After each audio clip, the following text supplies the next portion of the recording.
906 is a bill that came to me from a constituent as well. First of all, let me say that I would like to take amendments to limit the scope of this bill just to CDCR. We've had discussions with the counties and the sheriffs, and with those discussions we realized that they already have procedures that are protective so that this kind of situation wouldn't happen. Again, this came from constituents, actually came to my office in what we call mobile district office hours in the city of Oakley in eastern Contra Costa County. And as we've all heard amazing stories, unfortunately sad stories, it was conveyed to me the story of the family that I will leave up to the witnesses. But it's a compelling one where their mother was brutally murdered by a parolee, and then subsequent to that, when he was arrested with his partner, they were actually against an agreement between the county and the state in the facility Duell in Tracy. They were actually co-located in the same, locked in the same prison cell while they were being adjudicated. During this whole process, if you read the background, they were extremely disrespectful of the grieving family. They mocked them, so that this law basically would put in statute that would make sure that this wouldn't happen again. We appreciate working with CDRC. We particularly appreciate CCPOA in their support and their presence here today. And with that, I'd be happy to introduce you to Daniel Martinez of Oakley, the son of the murder victim, and Christina Barnes, the daughter of the murder victim, to testify. Hi, good morning. My name is Christina Barnes, and I'm here on behalf of Senate Bill 906. Could you pull the microphone a little bit closer? Thank you.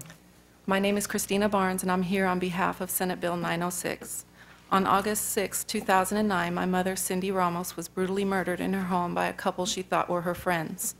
The pair called her that afternoon to tell her they were bringing her an early birthday present, went into her room, had her sit in a chair, and close her eyes for a supposed necklace and began to strangle her. She fought as hard as she could, but then they began to stab her, totaling 55 stab wounds. They also bashed her head in 13 times with a small safe. She lived through approximately 5 to 6 minutes of this attack and actually drowned in her own blood. Her body lay lifeless on the floor as they continued to stab her. They were arrested within 45 minutes of the crime, and throughout court proceedings and beyond never once showed a hint of remorse.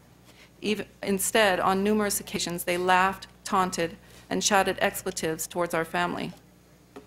4 months into the case, the couple were housed together in the same cell pre-trial at DVI State Prison, despite a special court hearing in which witnesses were brought in from the Sheriff's Department to testify, citing safety, their crime, and their individual histories as major factors as to why they should be kept separate.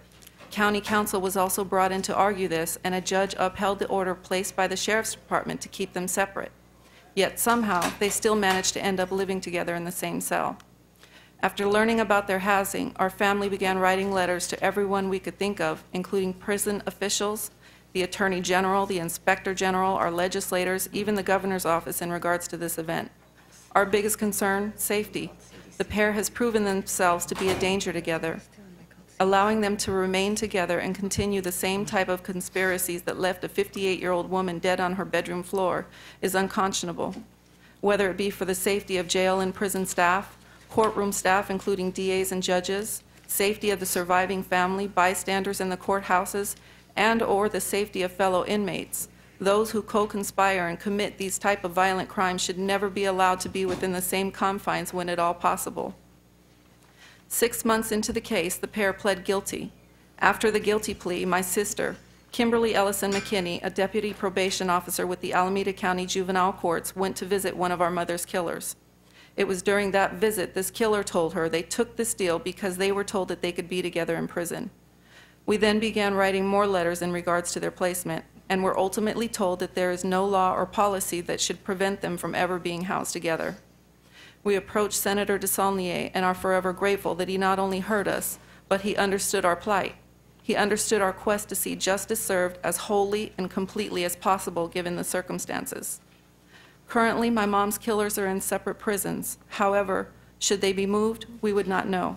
Should they end up in the same cell, we would not know. In fact, had the DA not randomly checked, there's no telling how long tax-paying citizens would be paying to house these killers in their happily ever after. My point here is that I do not believe that our case is all that isolated an incident, and the housing of violent co-conspirators happens more often than we would know, since most of us are not privy to specific housing information.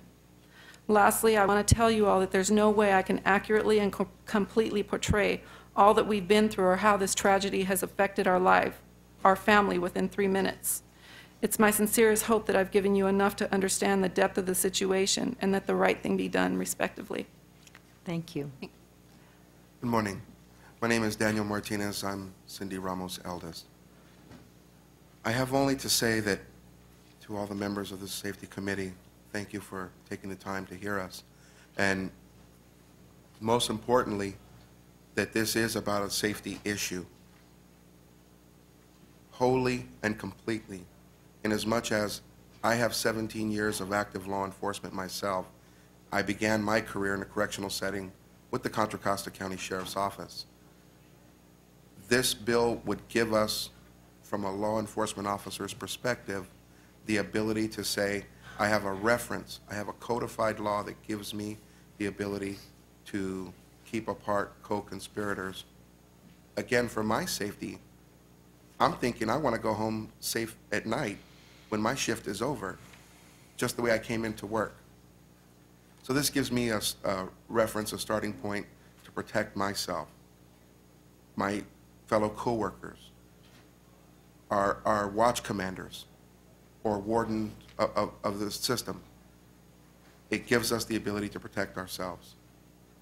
And with that, I'd like to say thank you. I want to thank both of you very, very much for coming today. It's an incredible story, and it's reality checks that we need to hear. Thank you. Thank you. Thank you. Thank you. Dawn Kepke with McHugh & Associates on behalf of Crime Victims United of California and strong support. We would just echo the comments made by the victims and support them in their efforts. Thank you. Thank you. Madam Chair, members of the committee, Louis Brown on behalf of the California State Sheriff's Association. With the amendments proposed by the Senator today, we're removing our opposition and thank him for his efforts. Craig Brown on behalf of the California Correctional Peace Officers Association. We think codifying what is a rational and appropriate correctional policy is a good thing. Will protect against frivolous lawsuits and makes sense. Thank you. Thank you. Are there other speakers in support? Are there speakers in opposition? Seeing and hearing none, are there questions or comments from members of the committee? The bill has been moved as amended to appropriations by Senator Anderson. Would you like to close? I'd just like to thank the committee. I particularly want to acknowledge Christina and Daniel and their efforts on behalf of their mother, Cindy, and would respectfully ask for your aye vote in her memory. And I'd like to thank you for bringing the bill, too. This is the way democracies are supposed to work. So thank you. Thank you all. Madam Secretary, would you open the roll? Yes. Hancock? Aye. Hancock, aye. Anderson? Aye. Anderson, aye. Calderon? Harmon? Liu? Price? Steinberg? The bill is on call. We have members in many different